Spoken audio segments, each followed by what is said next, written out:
तो आज मैं आपको बताऊंगा कि कौन कौन सी क्वांटिटीज जो है डायमेंशनलेस हैं। जैसे समझो आओ, नंबर 1 कोएफिशिएंट ऑफ फ्रिक्शन।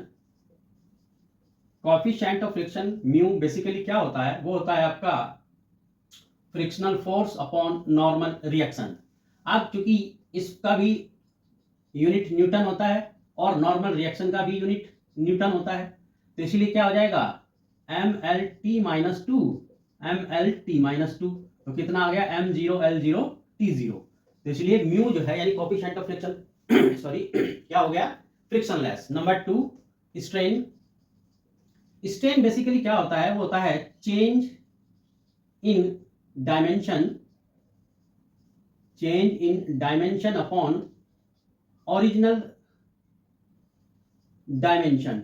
अब देखो, अगर सपोज ये चेंज लेंथ में है तो लेंथ अपॉन लेंथ आएगा, चेंज वॉल्यूम में है तो वॉल्यूम अपॉन वॉल्यूम आएगा, या चेंज किसी और डायमेंशन में है तो वो सेम जो है उनके डायमेंशन फॉर्मूले होंगे। तो इसीलिए ये भी हमारा कैसा होता है? डायमेंशनलेस होता है। तीसरा refractive index.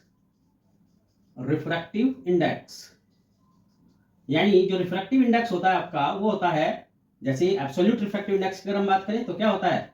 c upon v यानी speed of light in vacuum to the speed of light in medium.